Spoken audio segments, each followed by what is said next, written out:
Bonjour, je m'appelle Fadi Daoura. Aujourd'hui, on va commencer par la première démonstration du deuxième épisode, qui est la démonstration de ce théorème. Toute combinaison linéaire d'application linéaire est une application linéaire. Donc ça, c'est la première partie du théorème. Ok, donc commençons par la démonstration. Donc tout d'abord, on va définir... alors,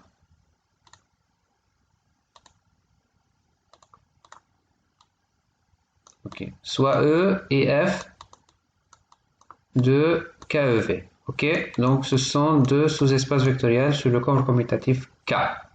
Ensuite, que veut dire une application linéaire? Ça veut dire, si par exemple soit f est une application linéaire et L, EF, comme ça, c'est l'ensemble de toutes les applications linéaires.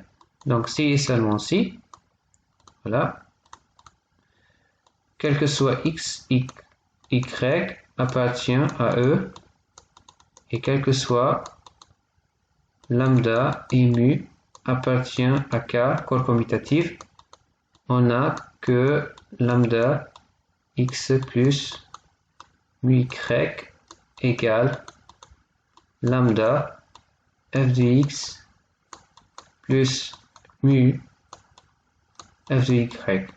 Voilà. Alors, on va donc prendre deux applications linéaires, donc soit f et g, deux applications linéaires. Voilà. Quel que soit, il faut prouver que toute combinaison linéaire d'applications linéaires est une application linéaire. Donc il faut prouver que quel que soit donc alpha et bêta appartient au corps commutatif K, on a que alpha f plus bêta g appartient à cet ensemble qui est l'ensemble des applications linéaires de E dans F.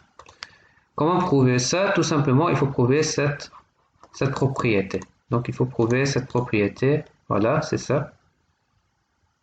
Alors, on va commencer donc par la démonstration. Donc, qu'est-ce qu'il faut donc prouver? Il faut prouver donc lambda f plus bêta g de qui? De lambda x plus mu y égale. Donc égal à alpha f de lambda x plus mu y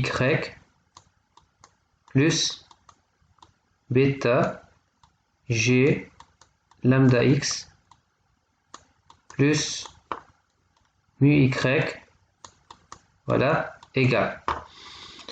Et puisque f et g ce sont deux applications linéaires, alors à ce moment-là, on peut appliquer donc la définition. Donc, on peut appliquer donc la définition de l'application linéaire pour f et pour g, parce que on a déjà commencé par l'hypothèse que f et g ce sont deux applications linéaires de E dans f, et ces deux fonctions f et g ce sont deux fonctions quelconques, donc deux applications linéaires quelconques.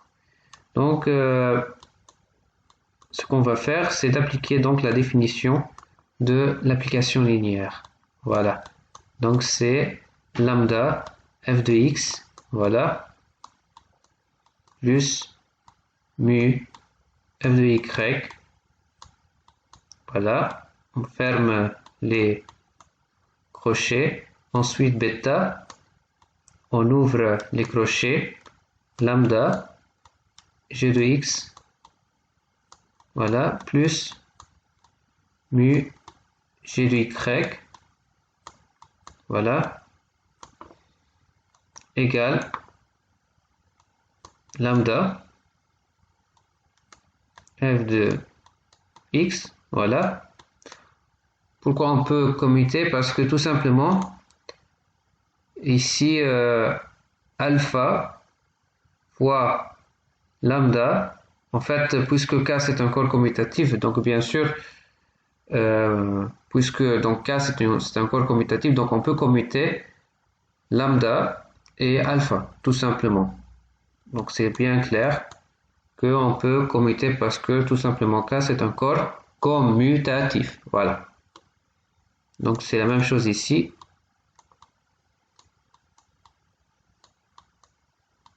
Plus lambda, bêta, g de x, plus mu, bêta, g de y. La distribution, pourquoi on a la distribution? Parce que tout simplement, c'est selon la définition de l'espace vectoriel lui-même, ok? Parce que on a que alpha est distributif. Parce que tout simplement, f c'est un espace vectoriel. Voilà. Ensuite, puisqu'on a donc la propriété de la commutative, la propriété commutative de la loi de composition interne pour l'espace vectoriel f, alors à ce moment-là, on peut donc changer l'ordre des termes. Voilà. Donc, on peut écrire comme ça. Plus. Donc, ce qu'on a fait ici, c'est d'écrire ce terme ici. Et ce terme, l'autre terme, voilà celui-là, et ici. Il va être écrit ici. Il va être mis ici. Plus mu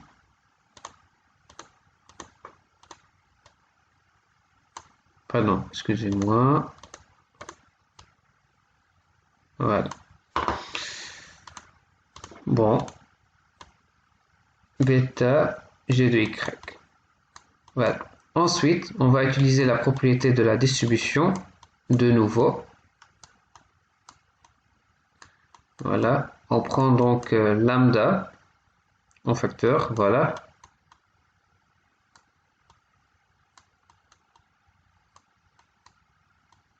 Plus mu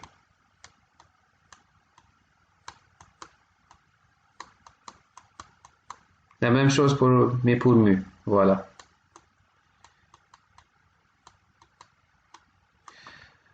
On va donc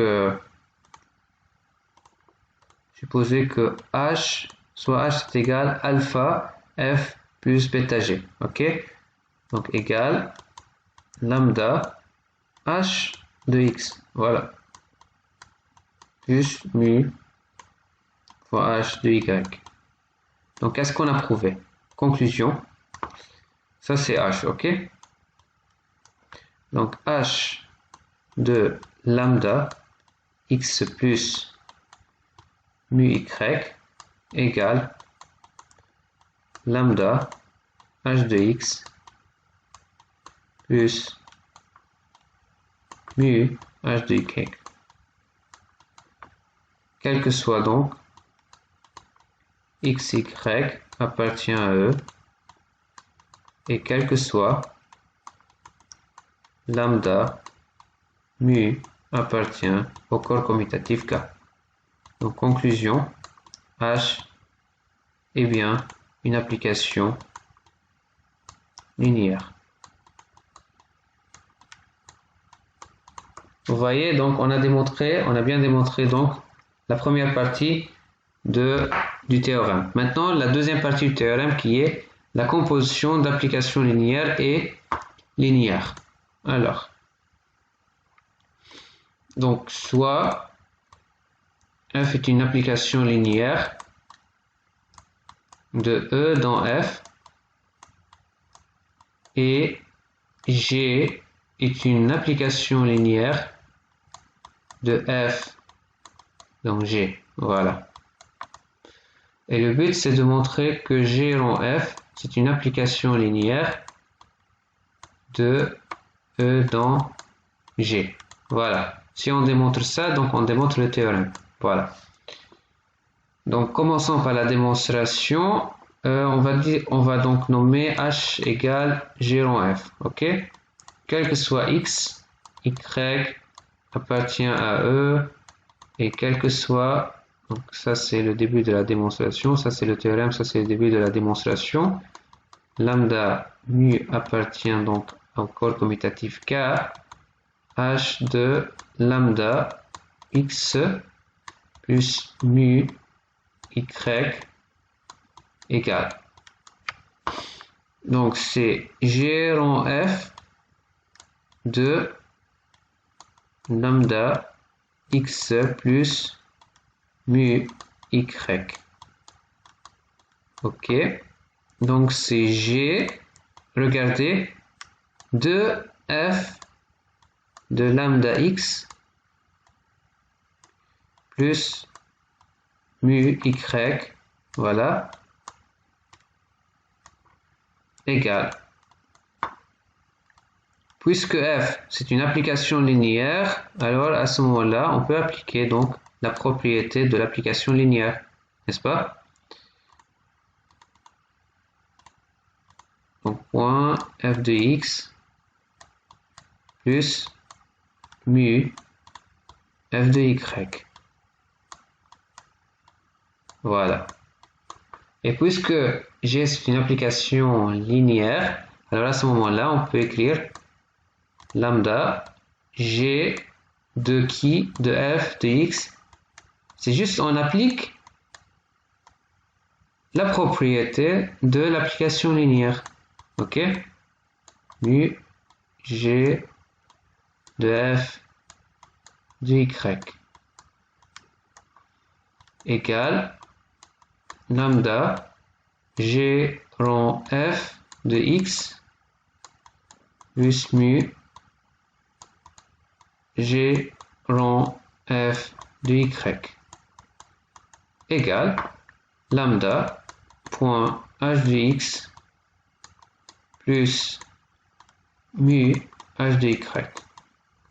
Donc, qu'est-ce qu'on a démontré? On a démontré que quel que soit x, y appartient à e, et quel que soit lambda mu appartient à k, on a prouvé que si h est égal à g rond f, alors à ce moment-là, on peut dire que h de lambda x plus mu y égale lambda h de x plus mu h de y. Donc par suite, h qui égale g rond f est une application linéaire de E dans G. Voilà. Donc c'est ça la terminaison. C'est la fin de la démonstration. Voilà, donc on a démontré ces deux théorèmes. Si vous avez des questions, bien sûr, vous pouvez écrire des commentaires ou bien me contacter sur Facebook ou bien sur LinkedIn. Donc, dans la prochaine vidéo, on va démontrer ce théorème-là. Voilà. Bon, donc on va commencer par la démonstration dans la seconde vidéo. Voilà. Salut.